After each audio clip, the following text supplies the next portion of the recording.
Hello, I'm Cindy Arenberg Seltzer, President and CEO of the Children's Services Council of Broward County.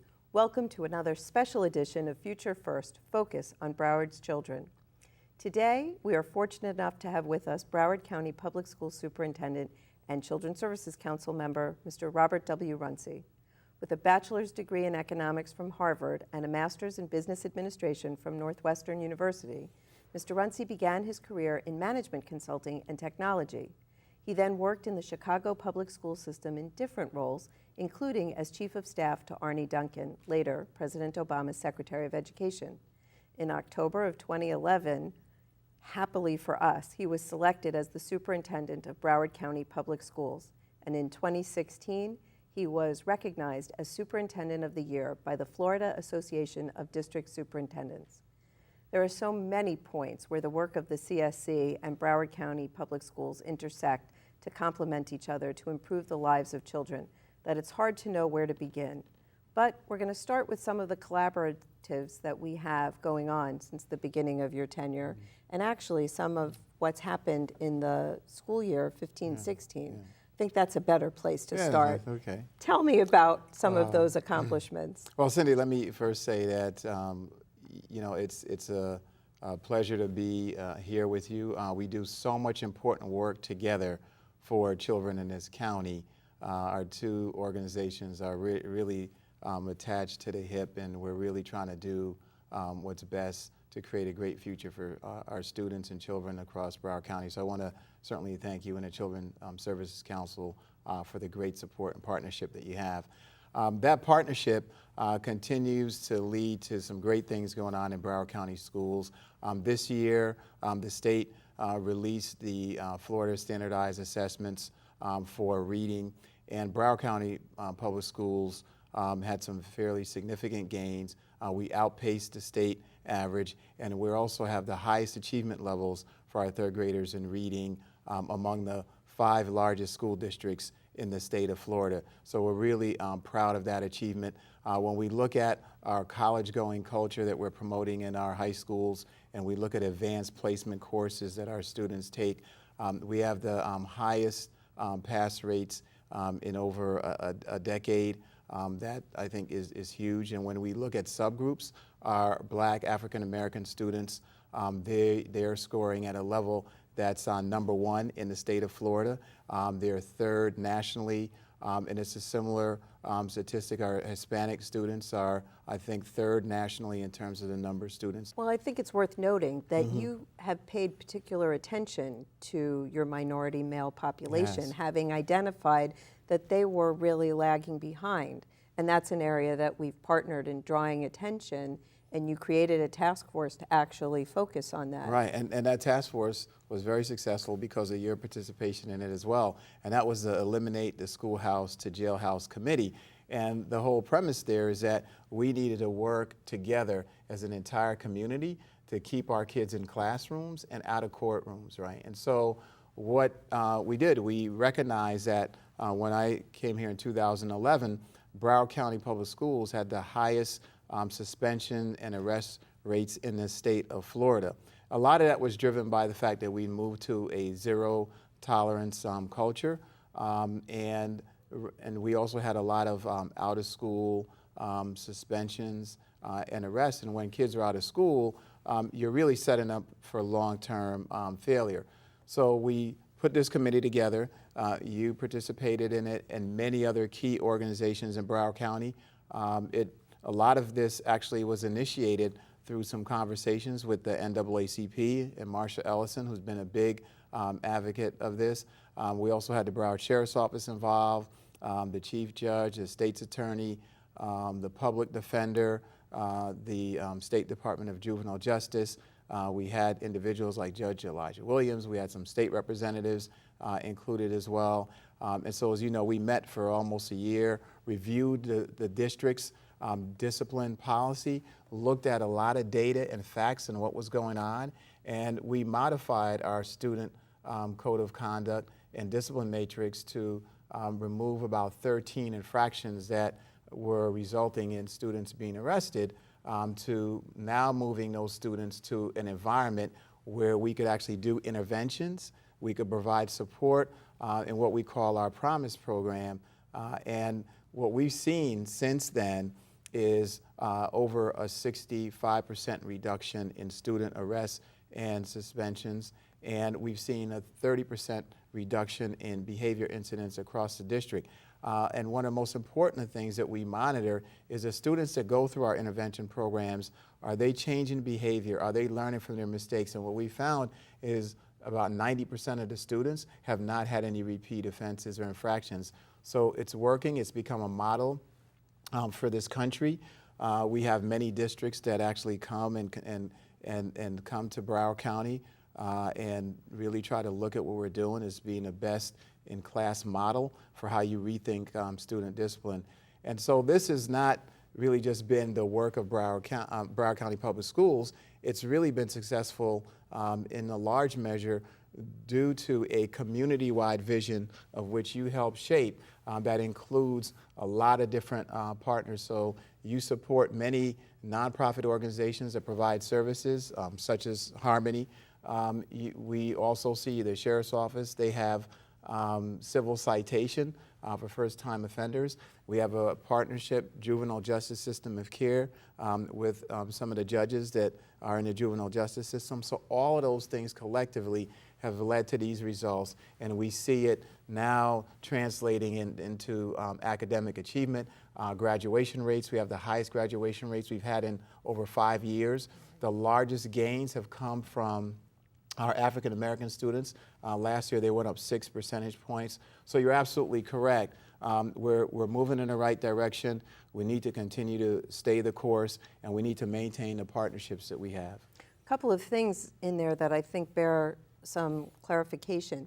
One is when we talk about the partnerships that we have, lest our taxpayers be concerned that their tax dollars being paid to the CSC are supplanting or supplementing what's going on during the school day or paying for what they think their state taxes are paying for. They're not. We're working in partnership and collaboration to add value and supplement those.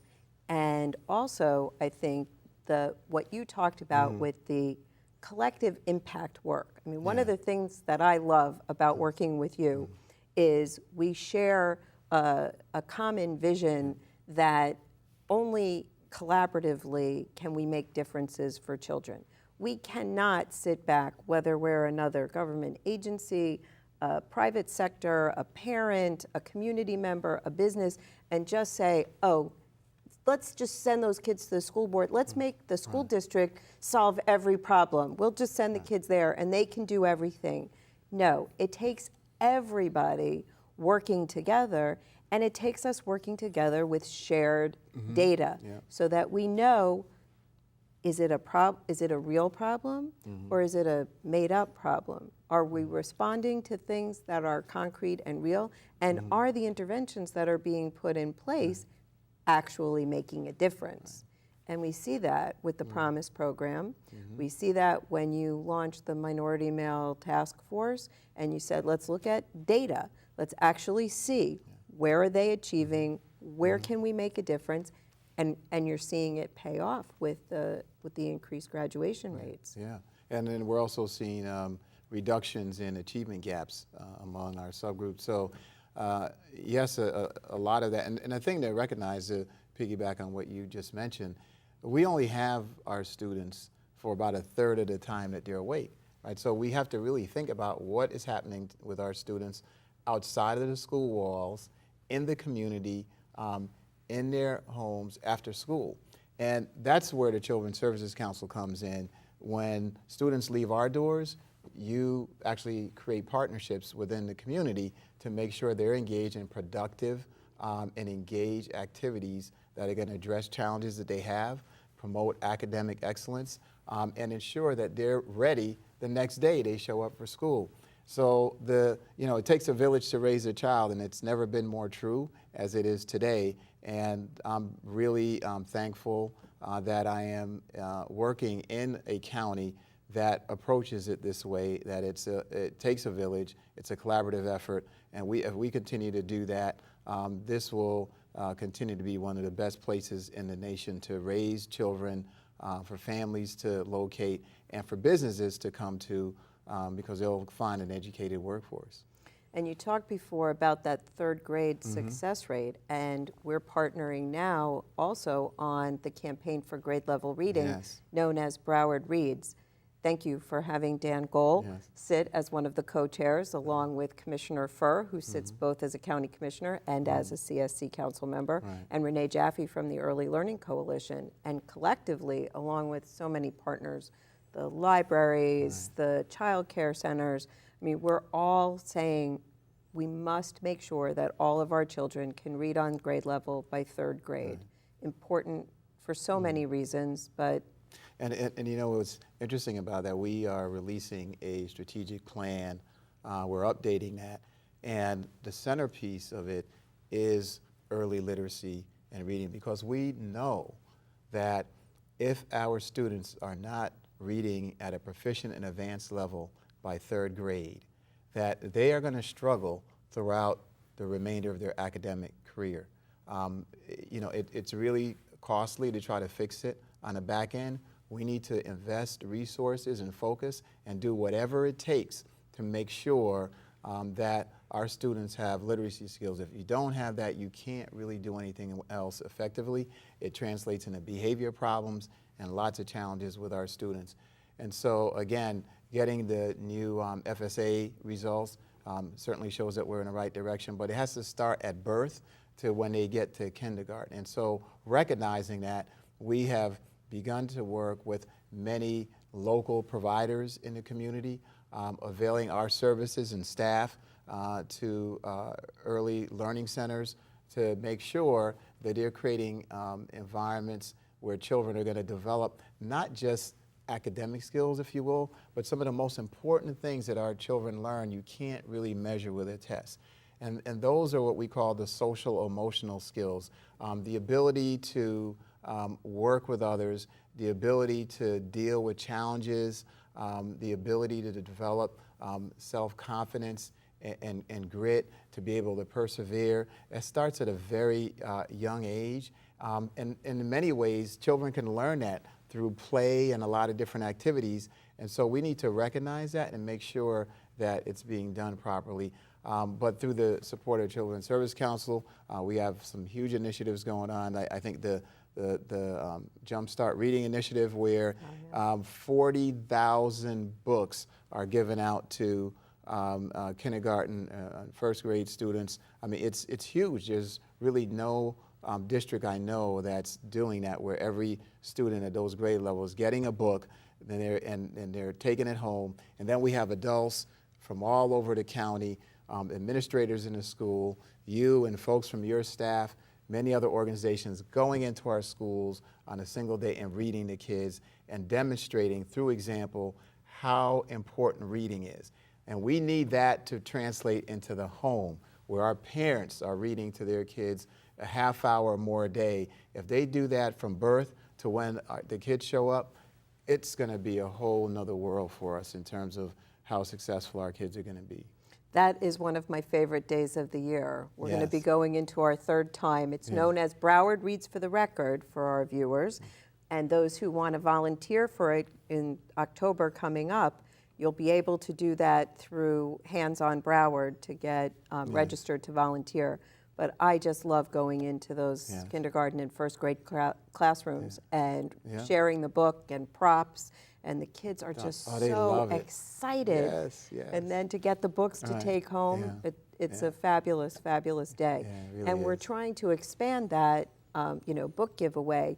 We're doing things over the summer, through the summer break spot, through at the libraries. There are 11 libraries where CSC funds after school at your libraries, and they're going to have availability over the summer.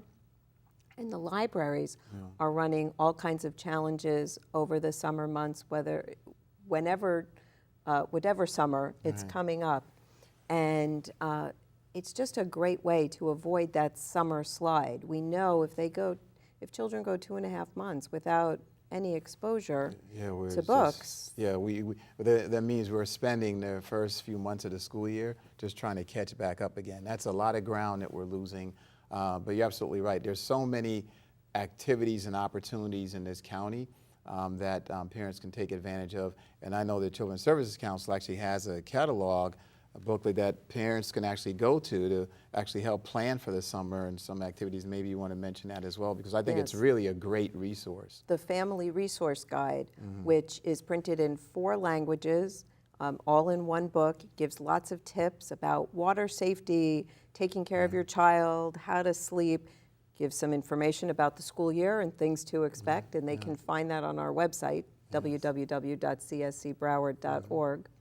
And yes, the Family Resource Guide. It's a great tool. It's absolutely wonderful tool. I recommend that to anyone who has children and trying to figure out what to do over the summer. I want to go back to something you said, because there are some rumors swirling in the community that I want you to put to rest. There's always rumors swirling. Oh yeah, that's And one of them is that the school district is looking to take over VPK and early care and education. When it's come to me, I've assured them that no, you're doing what's appropriate, paying attention to that on-ramp to your district and actually trying to help the private providers and step in where it makes sense for you to step in. But I think they'd like to hear from you. Absolutely, and it's absolutely true what you say, and any rumor about it, it's false.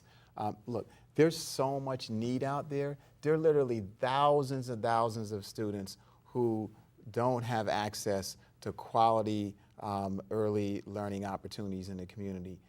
So we welcome the expansion and the growth of quality early learning providers throughout Broward County. The more of them, the better, and the more of them that are providing quality programs, that's fantastic. What we're trying to do as a school district is to partner with these providers so that we can provide resources to them.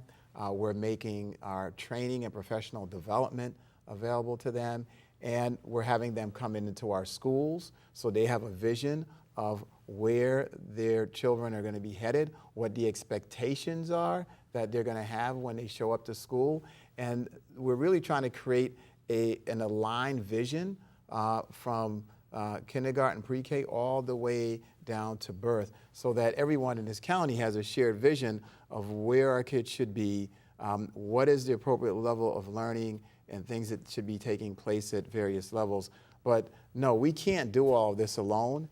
We don't have the resources and the ability to do that. I think having local community-based partners is ideal. The only thing that we want to do is to help to make sure that they're providing the highest quality education and learning possible. No, there's so much need.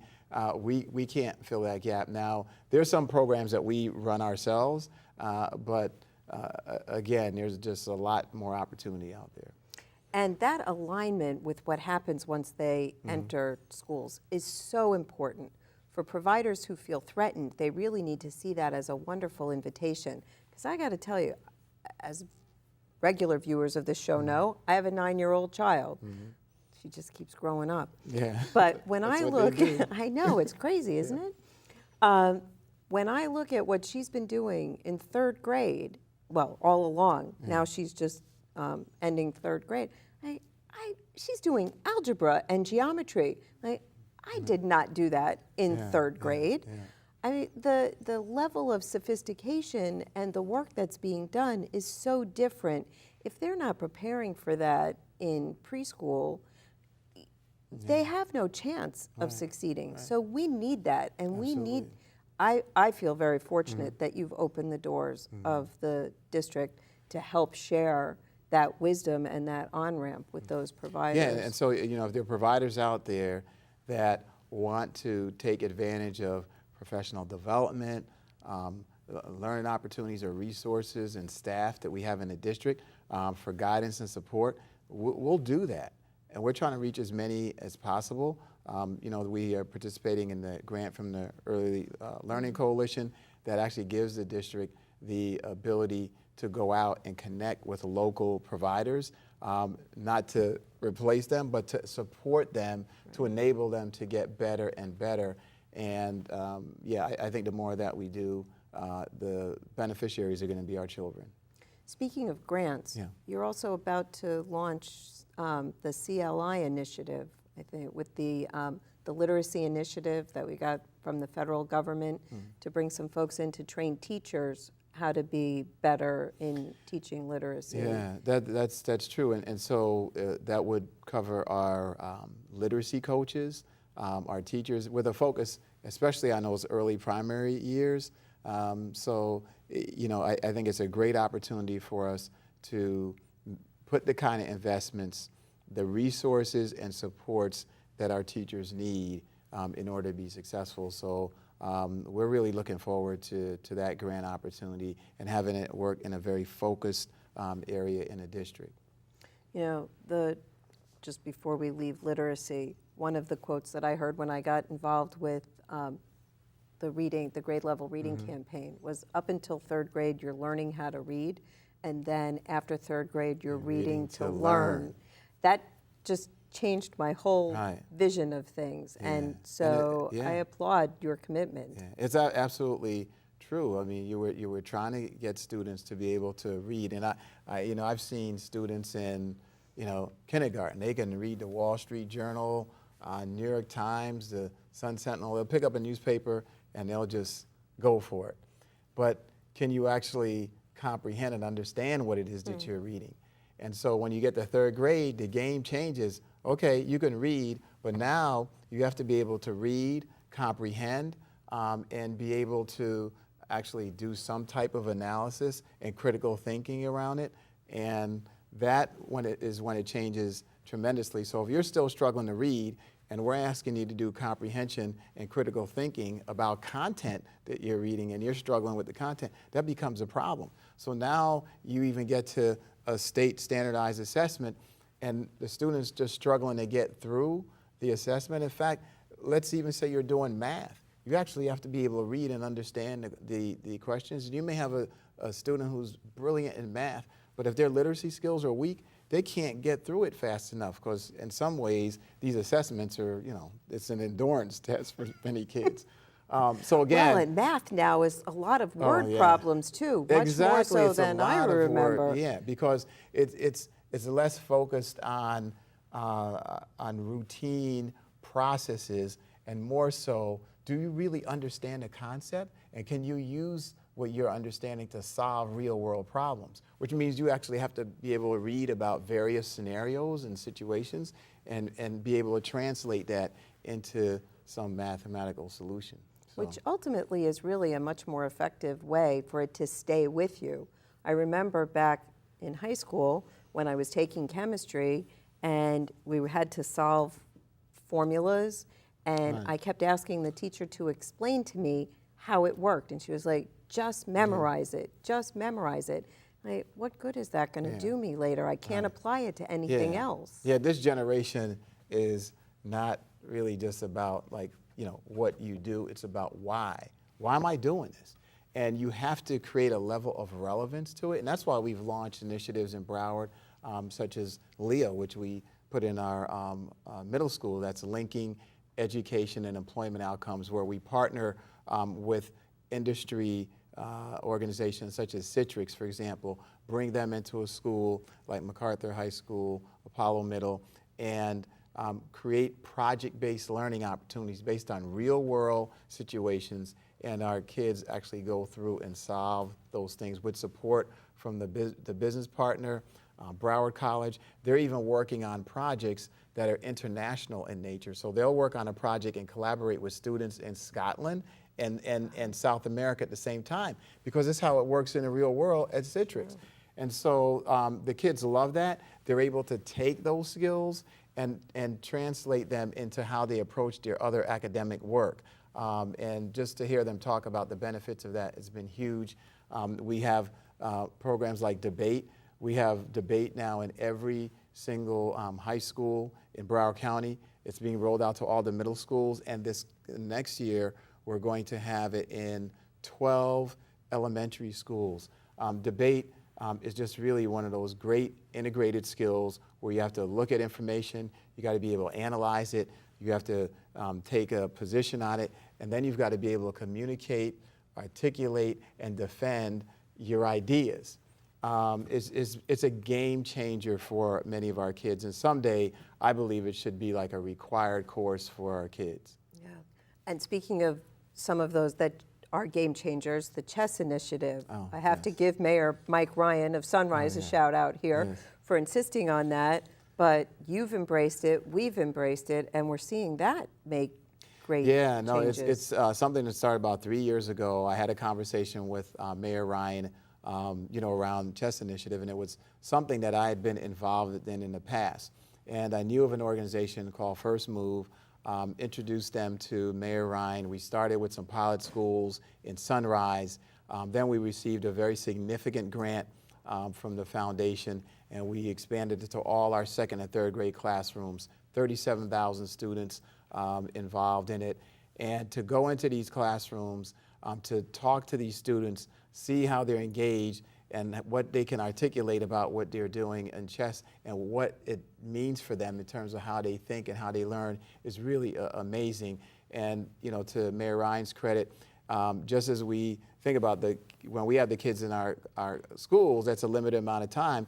What Mayor Ryan's helped to spearhead is to engage municipalities in out-of-school time chess opportunities. So there's a Mayor's Chess Challenge that occurs every month in various cities around Broward County, and you got parents and students there. It's great. He insisted that we add it as an option, and we've been doing That's that true. in the Yes. after-school programs, Yes. both in elementary and middle and high school.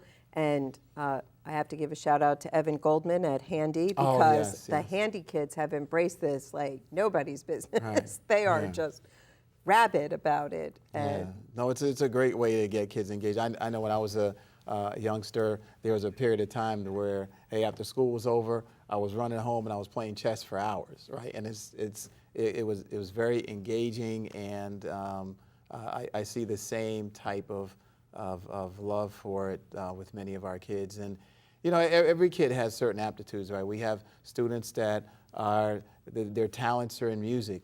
We have others, it could be something like chess. The others, it's athletics. Some, it could be debate. What we do in Broward, we try to create as many opportunities as possible. One of the things that we've recently introduced as well is computer programming. We were the first district in Florida to sign an agreement with Code.org, national organization that's promoting computer science. We work with them to develop a couple of courses, including an advanced placement level course. And we've moved now over the last 3 years from having roughly 200 to 300 students a year taking computer science to over 30,000 engage in computer science courses and curriculum at all levels of the district. It is one of those foundational skills, whether you're going to become a computer programmer at Google or you're going to be working in a bank. Everyone in a 21st century marketplace is going to be using technology at various levels. And to have some of those type of skills, we believe it's going to help. And that's where a large majority of jobs and opportunities are developing, and there aren't enough individuals to fill them. So again, we're trying to put our students in the best position to be able to take advantage of the marketplace. And so that's one of them. And so those are some of the ideas and things we've been introducing. That's fantastic. Your talk about career opportunities and career exploration reminds me of the program that CSC is now involved in partnership with you and Career Source Broward, thanks to the federal government, our performance partnership pilot that is allowing us to combine 21st century programs in high schools, which were really academic in nature, and the Career Source or workforce development programs, which were, let's see how we're going to develop that's with Mason your career. Jackson. Yeah. Right. And they're allowing us to blend the funding at 6 schools and to look at what does the child need. When, I like these catchphrases. We talked about the, reading and learning to read until 3rd grade and then reading to learn. Well, we talked about right now, the children have to adapt to the programs. Here are the program requirements coming down to the federal government, and you have to do what's right for them. Well, we want it to be, let's do what's right for the child, and make the programs adapt to the children. And so we've gotten permission from the federal government to blend those two programs, added some CSC dollars, of course, to give it that additional flexibility, so that now we can have coaches work with the children, and these are struggling academically young people in high school, help them with their credit recovery if that's what they need, help show them a career path, get that career exploration opportunity through CSC funding, get a summer job perhaps to see if they really like it and help pay those bills at home, and then reinforce why it is that they need to stay on that path, perhaps learning coding. Oh, now it makes sense to me. This is where I want to go. Or I want to be a chef, and so maybe I want to wind up in one of the technical schools. But they can see and get that opportunity to do both and not have to choose, do I want to work or do I want to succeed in school? And I think that's ultimately the wave of the future, that our business community, foundations, our partners need to work in a more integrated fashion. You know, working in silos is just not effective. And I see that even happening at the federal government. The fact that they've moved to try to get these type of programs and opportunities to work together, they're seeing the need for that. Just as we talked about the discipline redesign that we talked about, rethinking school discipline before. Well, you know, you had the Department of Education over here doing some things, and then you had the Department of Justice.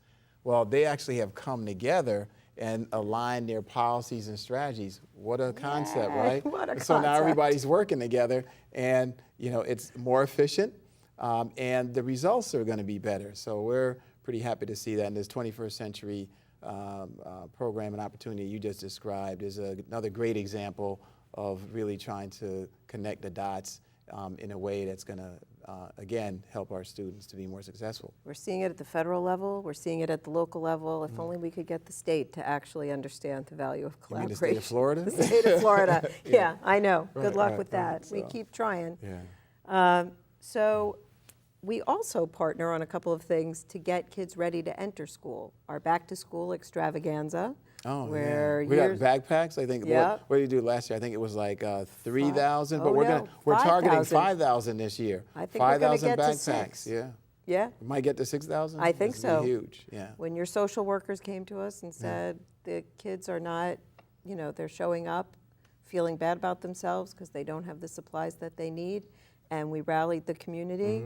And so every year we say we're going to make it bigger and better. Right. And that's just a great event. I remember the first year I went to that, I was just blown away. It was at the BB&T Center. We had, I forget the organization name, with the shoes. What is that, Jason's? Is that? Yeah, Jacobs. there's Jacobs and Jacobs shoes. You got the and Running with Soul, both of them. You've got folks with clothes, books. I mean, everybody from the YMCA, various foundations, CSC, so many different partners with tons of resources just laid out, no requirements, and families and children are going in and getting all the things they need for school. It's a remarkable sight to really see. And how can folks contribute to that? Is there through the various organizations? Well, they can contribute through the Community Foundation of Broward and market for the Back to School Extravaganza, the CSC Fund. You know, it's one of those where we say, really the community has to come together and own this. It's not about the CSC, it's not about any one of us. So for $35, they can outfit a child for the year. Anything that's left over after the big giveaway, the social workers keep, and then children throughout the year, if they need the supplies, they can get them. But the look on the faces of the children, as you said, when they get that new pair of sneakers that they wanted, or they know that they're going to have a clean uniform for starting the year, there's just such pride and joy on their faces. And we also work collaboratively with all of the partners to try and ensure that parents are getting one per child, that they're not going around all over and collecting multiple backpacks. I know there are always people who wonder about that giveaway, but we are monitoring that, and we're trying to make sure that there's one per child, certainly through this giveaway, and by bringing more and more partners together, we work collectively. No, it's a absolutely great thing for us to do. And as I think about, our students and families that struggle, you recognize that in our student population, we have students who are going to be future doctors, engineers. As I always say, we may even have a student in Broward County who may develop cures for certain types of cancers, Alzheimer's, you name it. And it could be very well one of those students who is showing up to get a backpack, to get clothes for school, to give them the confidence to continue to engage in school at the level that they should. And I think we got to do all we can as a society because it really is about the future and not wasting any potential that we have out there. And I just see so much amazing talent and potential in our students that we work relentlessly to give them every chance they can. And we're not a perfect school system, but our goal is to show up every day and try to do a better job than we did the day before, whether it's how we run our buses to how we deliver instruction in the classroom. That's where everyone needs to be. And we need to look at every child that we have in Broward County as if they're our very own children. And that if we all do that, then everybody's going to do the best they can at what they're doing and make sure they get the best quality.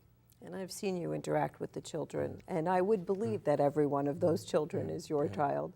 You definitely take that mission to heart. One of the other ways that you've helped is you've had a very strong commitment to making sure that children don't go hungry. You've opened up and taken advantage of the federal opportunities to make sure that children are fed, and also through those federal opportunities and then the harvest drive. Want to talk a little bit about that? Yeah, I mean, so as far as the district's concerned, we have breakfast at school, universal breakfast offered throughout the district. We have some of our schools even have food pantries. We also have one for the district at our Lauderdale Manor site. There's actually a food pantry that's available, that's open weekly. And the Harvest Drive is an amazing district-wide opportunity. I think the heart of the work happens out at Western High School, but they put together packages of food for thousands of families during the holiday season around Thanksgiving in particular. So it really teaches our students the importance of giving back to the community, recognizing that no matter where you are, there's probably somebody else that's out there that's struggling.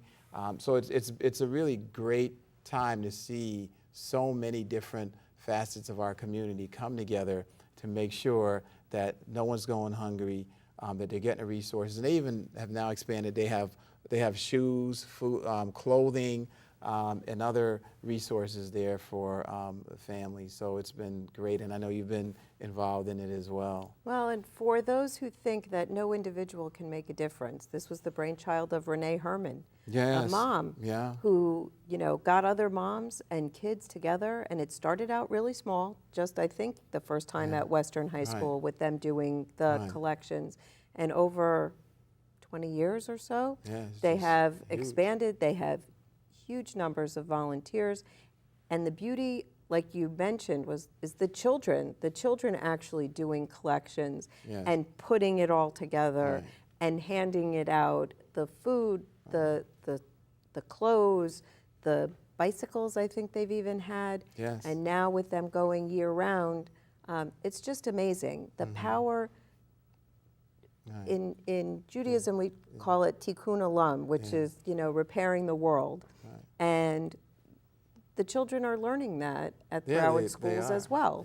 And I would, I was thinking about Margaret Mead's quote about it's only takes a handful of individuals to change the world. And Rene Herman is, and the folks that work with her is just a great example of that, right? You start out doing something with the right intent and you just keep at it. And look, if it's something that's good for humanity and it's positive and you're trying to help your community and families to be better off, those are the things that take traction. And I think there's a lot of good in in humanity, and people want to do good things. So to have individuals like that creating opportunities for you to do that, it's huge. And I see that all around the county at our schools.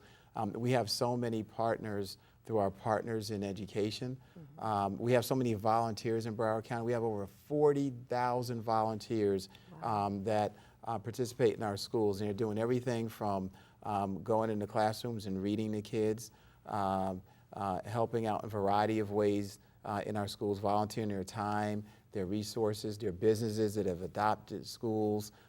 We have some of them that buy gifts for every kid and family in particular elementary schools during the holiday season. It truly is amazing how this community embraces public education, and it's a cornerstone, and it's what determines, I believe, the quality of life in Broward County. And the more we invest in our schools, the better the quality of life is going to be throughout Broward County. And you reminded me when you talked about volunteering. I had the good fortune this year to be a volunteer through Innovations for Learning, the Tutor Mate program, where from my desk, for a half an hour a week, I was able to tutor a first grade student. And we just had the best time. It is so easy to do for a busy person. I know there's a lot of folks out there who think, I don't have time to volunteer, I'd like to, but I can't. You can do it from your desk for a half an hour a week. And we got to meet at the end of the year. He was so happy. I was so happy. Yeah. We made a difference. We got a group of 10 people. We adopted a classroom. And, our classroom was one of the highest rated when it came to the FSA. Reading results, yeah. And they were ecstatic. And he said this teacher had been waiting for years to get volunteers to come into his classroom. So the fact that he got it this year was great.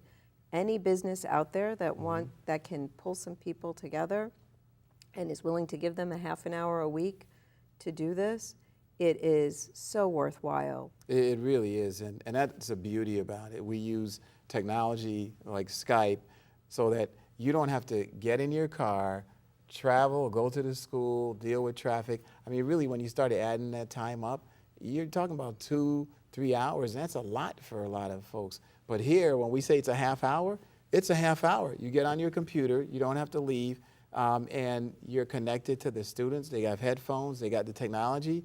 It's, we're leveraging that to create this opportunity, and it's really caught on, and certainly would encourage any business or individual. You can do it from home, and given our senior population that exists in Broward County, I think it's a great thing for them to get engaged in during the daytime.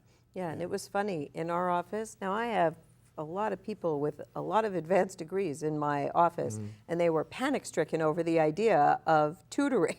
Oh, like, yes. Okay, they're first graders. I think you can read the words but, some, summer, really anybody can handle it. It's quite laid out. And just put a little passion into it, and you'll be fine. We'll be fine. Yes. Of course, if they have more time, going into the schools is also great through the Reading Pals program or the mentoring programs that you have. There are so many opportunities. Yes. Yeah. We all must embrace our children. So one of the other, we have two other things that I would like to make sure we touch on, which involve safety. Our school health initiative that we partner on, and then also Swim Central, which is trying to, obviously, as you know, prevent our young people from drowning. That initiative, the Swim Central one, was started about 17 years ago as a partnership between the school district, Broward County. At that time, the CSC didn't exist, but as soon as we came into being, we started partnering. And all of the kindergarten and first graders whose parents will agree to let their child get their water safety lessons can get them, and the school system will transport them to the pools. No, it's a great program opportunity. Certainly want to thank Children's Service Council for supporting that. I mean, we have so many unnecessary, unfortunate drowning incidents that occur, in particular in Florida. This program has made a huge difference. The data has shown that, and it's something we're trying to make sure that every kindergarten and first grader has the opportunity to learn how to swim. And again, it's another one of those positive, engaging opportunities for students. For parents who may be hesitant because they don't know how to swim, and so maybe they didn't turn in the form, I really want them to know that over the 16 years that this has been going on, only one child who had been through the Swim Central program has drowned, and that was 5 or 6 years after they had completed. So repeat that again. Only one Only child. one child out of the several 100,000 children that have been through the program. So it works. Right, it just gives you the power of the program. It's literally will save your child's life. Right. So please, when you see that come home from school, please say yes. The school district is willing to transport them. Yes. CSC is willing to pay for the We're lessons. taking all the excuses off the table. Right. We provide transportation and we'll pay for it. Bring your child, make sure your child participates in it. Now, the last thing I want to touch on is, well, maybe not the last thing, but the next thing is school health. So why we're involved in so many things. It's hard to know where to go. But school health, we nurses sadly, Florida does not pay for nurses in every school. I think parents who have been transported here from elsewhere are probably shocked at that. Yes. But you've tried to make a difference there, and CSC has partnered with you on addressing that. Would you like to talk about your commitment to making sure that? Yeah, I mean, when you look at schools, and especially situations where they may have higher absentee rates and their challenges, a lot of that is related to students not being healthy, not having access to quality health care. So it's absolutely essential for ensuring our students are in a position to learn each and every day, that they're healthy as possible. So what we try to do is to leverage what we call our healthcare technicians, school nurses, and move them around the county as needed to match the needs of the school, recognizing that we don't have full coverage for every school. Deploy those resources, where the greatest needs are, ensuring that our most vulnerable students, our students with disabilities and other needs, that we're properly addressing those concerns. But yeah, without the Children's Services Council and other partners out the county, it would be very difficult. And it's a challenge still, but it'd even be more difficult without that. I know you can't say it, but I can, that there needs to be some advocacy at the state level. Oh, absolutely. Because you really should be funded to do that. While the Children's Services Council is helping to provide, health techs at 50 schools, this shouldn't be left to local resources to figure out. No, and we shouldn't have to take classroom funding, which is already low. We're one of the lowest. The state of Florida is one of the lowest in the country on per pupil funding. It's gotten better over the last 3 years. I'll definitely acknowledge that they've improved funding, but even at the level that we're at now, at $7,100 per student, it's substantially below. Let's take New York State's around $15,000. You look at Massachusetts, they're around 16, 18. We're less than half many states. I'm amazed that we are able to accomplish the things that we do with the low funding that we have.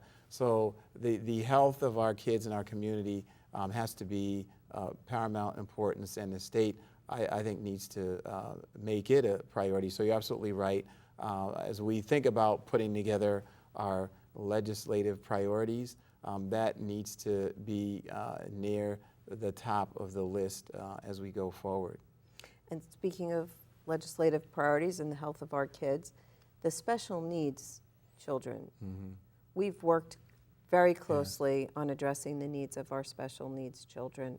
That is a challenge to try and make sure that they get the accommodations that they need, but I'm happy that you have put quite a focus on there, changing some things around at the district, when it comes to child find and fiddlers and reducing the wait times for parents who are entering the schools, helping on the transitions of those children from school to school. Right. Yeah, we've worked hard to make sure that we improve the screening and so forth on the front end. Even in situations where we've seen the state make cuts, even with our Adults with Disabilities program, we had to step up last year and provide the funding because it was cut to make sure that we could take care of those folks. But our approach is to continue to get better at servicing our special needs students. I think our biggest challenge as we sit down and talk with parents, staff, and other stakeholders is ensuring that there is consistency across schools in the quality of services that are delivered. Because you may go one school to another and may not see the same level of fidelity. That's the feedback we're getting. And so we're working now to make sure that we're providing the right type of training, support, and oversight and monitoring at our schools to make sure we improve the quality of what we're doing there. The other thing I'm doing is next year, we're going to go through a planning process where we're going to look at the entire budget around our ESC area and look at that from a zero-based budgeting standpoint. So we're going to really start from scratch and look at how do we better organize our people and our resources to service the needs of the students, given the population, given the IEPs that are out there for our students, and build that, and then design a budget that can actually support that. Because typically what happens in budgeting and governmental entities, and you probably deal with it, it's okay, what was your budget last year? You effectively get the same budget. Maybe if there's some additional funding, you may get a little increase in it. If there's not, you may get a little decrease.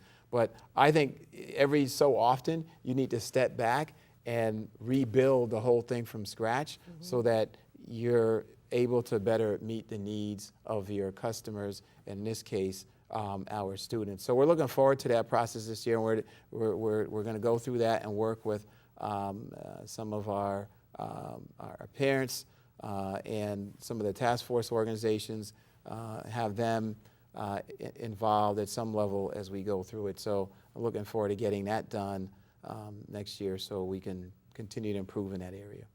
One of the advantages we have at the Children's Services Council is we do sort of as you know, we do kind of a modified zero-based budgeting pretty much every year. I look at each program and say, is it doing what it's meant to do? How's it working collectively? And at a minimum, every 3 or 4 years, every area that we're funding gets bid out again to make sure that it's working. But you know, it's different. It's a different kind of agency than what you're going through. But you know what? We should be able to take such an important department and area as exceptional student education and do it there, right? Our budget there, it's probably around $350 million or more. Wow. We have somewhere around 37,000 students in our ESE programs. So it's a large segment of our budget. It's a very important part of Broward County and what we do. I always call them, say they're students with unique abilities, and we need to work to make sure we figure out where their strengths are, the particular learning environments that they're most comfortable in, and create that for them so that they can succeed. So that is going to continue to take work. Is going to continue to take innovation, and for us to rethink how we're delivering services. We have about a minute left. I don't know if there's anything left that I haven't asked you that you want to make sure that our viewers know.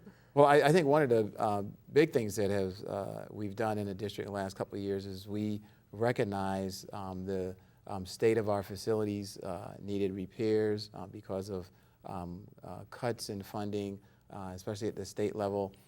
We had a lot of deferred maintenance on our school facilities, and our technology was outdated. So we went to the voters, they approved a general obligation bond, and we're moving forward on that. Today, we have somewhere close to a little over 300 projects, about $200 million worth of work that's actually in process, that's been initiated. We also have just this year deployed over 42,000 computer units in our schools, and we're going to continue to do that. We are on track to get this work done in the 5 to 7 years that we have promised the community. We have a bond oversight committee that's in place that's monitoring to make sure that what we promise the community we're going to do. We have had a couple major projects at some schools that we've had to restart. Either we had process issues or we had bids that had challenges with them. So if we find errors or irregularities in contractor responses, we're going to redo our process. So my approach and commitment to this community that we would make sure that we do everything right, we do it with integrity, and if that means that we have to delay some projects, then we're going to do that. But overall, we're moving forward with that as well. So I just want to make sure the community knew that as well. We're going to continue to provide updates to people. But again, it's just been fantastic to be on your show. We could probably go for a couple more hours. We probably could. You know, I think the issues of thought, the words thoughtful and integrity are the way I would describe you, Mr. Runcie. I have so enjoyed working with you over these last 5-6 years. I look forward to seeing what else you're going to be able to do with this district and partnering with you to bring success to all of Broward's children. I know that's your commitment, it's my commitment, and I hope the viewers share that as well. Cindy, thank you so much for having me on your show. It's my pleasure. For copies of this or any other episode of Future First, go to our YouTube library through our website, cscbroward.org. Like us on Facebook, and remember to join us next time on Future First, focus on Broward's children.